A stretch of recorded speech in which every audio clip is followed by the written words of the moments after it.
While he hasn't exactly purchased Avengers Tower, Evans has bought some of the nicest homes money can buy. Back when he was known more for playing the Human Torch in the Fantastic Four, Evans picked up a solid Hollywood Hills home for $1.2 million. For 2007 Chris Evans, this was a pretty solid home. 3 bedrooms, 3 bath, 2,386 square feet, a state-of-the-art gourmet kitchen, and a private deck is quite the starter place. It also has a private spa and plenty of wide-open spaces. It's a very classy home that reinforces the idea that he's a humble guy, but not too humble. Eventually, he sold the home for $1.4 million, once the Avengers money started coming in. In April of 2013, he purchased a ranch-style 4,599 square foot mid-century home for $3.52 million. Located on nearly an acre of prime Laurel Canyon real estate, this home was built in 1940 before getting majorly renovated. It has 3 bedrooms, 4.5 bathrooms, a pool/hot tub combo, and what looks like a personal yoga space. Of course, the real sell for this house is its amazing view. I mean, looking at the sunrise from that place with a cup of coffee is the perfect way to spend those Marvel millions. Unfortunately, it's been reported that this $3.5 million paradise has been mostly abandoned since the pandemic began. Once it was clear that the world would be spending most of their time indoors, Evans decided to spend that time in his Boston place. Throughout the pandemic, Chris decided to stay closer to home. He was originally from Boston and moved in with his brother Scott Evans. There's not much known about this private little Evans Brothers estate, but we do know that it's what Chris considers home. He even described life working on Defending Jacob in Boston as basically a normal 9-to-5 job. He would even call his mother to give her a little notice before he showed up for dinner. Expect to see more of him in Boston, as rumor has it he's looking to settle down now that he's over 40. While it's pretty cute that he's bunking with his bro, I hope he gets a nice Boston home soon enough. So if you're a Captain America fan like me, you were probably hoping that Chris Evans would have an epic motorcycle collection. Steve Rogers would definitely own at least a few Harleys. Well, sorry to disappoint, but Evans made it explicitly clear that if given the choice, he'd rather ride a horse than a motorcycle. Chris Evans does have a car collection that has all of the flash and surprising modesty that you wouldn't expect from someone worth $80 million. The car that Chris gets spotted in the most is his Lexus ES350. It is a classy and comfortable car that he's often been photographed driving around with his dates. It goes for about $40,000, which is almost nothing for the star of a mega franchise that has made more than $23 billion thanks to him. That's by far his most humble car, though.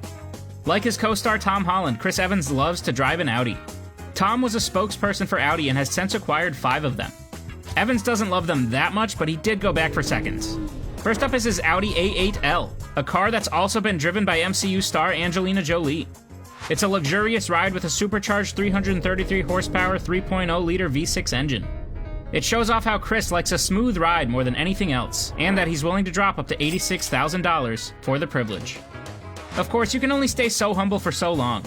I mean, he starred in 3 of the top 10 highest grossing movies of all time, so naturally the urge to get a flashier car could only be held off for so long. So that's what leads us to the Audi R8.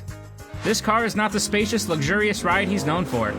It has 2 seats and will go from 0 to 60 miles per hour in 3.6 seconds. It will also hit speeds of up to 200 miles per hour.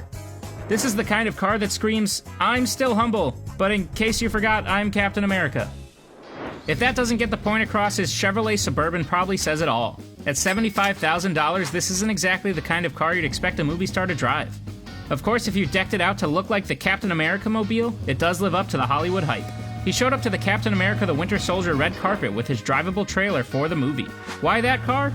Well, it looks just like the one Nick Fury was driving in Winter Soldier. I can only assume Evans had it outfitted with bulletproof windows and a machine gun turret because he likes to commit. None of these are my favorite of his cars, though. That would be his 1967 Chevrolet Camaro. Not only is it the only car of his that I think Steve Rogers would drive, it also has a pretty cool story involving Iron Man himself. Unlike Evans, Robert Downey Jr. does not have a humble car collection. Like Tony Stark, he has no problem dropping serious cash on Corvettes, Ferraris, and Bentleys. I still think it would be a little too low-key for Tony Stark to drive. Still, he has an obvious taste for quality cars. What Andretti put in work in picking out was the ultimate Avengers present for his superhero BFF. He spent $275,000 on a modified, fully restored 1967 Chevy Camaro RS. It was given several special touches to signify the end of their Avengers journey together. These included a cap shield steering wheel, an army green color, and a plaque that says Steve Rogers Special Edition. Yeah, that's gonna be a hard car to top.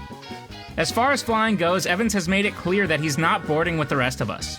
He takes plenty of pictures of what it's like living that private jet life. While the studios likely take the bill when he's jetting off to avenge somewhere, he'd have to pay any other time. These can go for $1,300 to $3,000 per flying hour. It is not cheap to fly to infinity and beyond in style. Evans is known for being very frank about his anxiety, and it's not hard to see why. There's a ton of pressure on a star as big as Evans to keep his brand. So he's hired a team of people to ensure that Chris Evans remains one of the best names in Hollywood even after Captain America. Naturally, the first thing he needs is a personal trainer to keep those pecs in the kind of shape that no Peggy Carter could resist. For that job, he hired none other than Simon Watterson. What? You don't recognize that name? Well, you know who does recognize it? James Bond, that's who. Yes, this former Royal Marine is responsible for sculpting the bodies of both Steve Rogers and Daniel Craig's 007. I don't think it's much of an exaggeration to say he builds the best pecs in the business. I mean, he also gave Adam Driver his legendary Kylo Ren bod. That pretty much proves it. So how much does a personal trainer like this cost? Well, high-end Hollywood trainers can make up to $500 a session. I would say that's money well spent. Having big muscles isn't enough when you have to walk down the red carpet with a guy like Chris Hemsworth. So he hired the services of Ilaria Urbanati as his personal stylist. If I had to sum up her skills, I would say that she is the woman to hire if you want to look like a modern Prince Charming. I mean, she also worked on Tom Hiddleston's signature style, which is legendary. For Evans, that's proved to be a bit of a challenge. He's got a bit of a bro attitude and a face that can blend in with the 85 other blonde Chris's in Hollywood. So she dresses him in softly colored tuxes that highlight his warmth and kindness. These stylists can make up to $1,000 a day.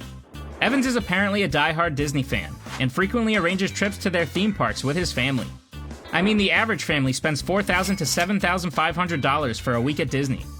There's no telling how much on top of that you can spend when Captain America is fronting the bill. Honestly though, I think the one thing Evans cherishes the most is his dog Dodger. Pretty much any time he posts on social media, it has something to do with him and Dodger staying in on the couch. While this rescue dog likely cost him $0 to buy, my guess is that the toys alone that he's bought for him are worth tens of thousands. That sort of thing is really not uncommon in Hollywood.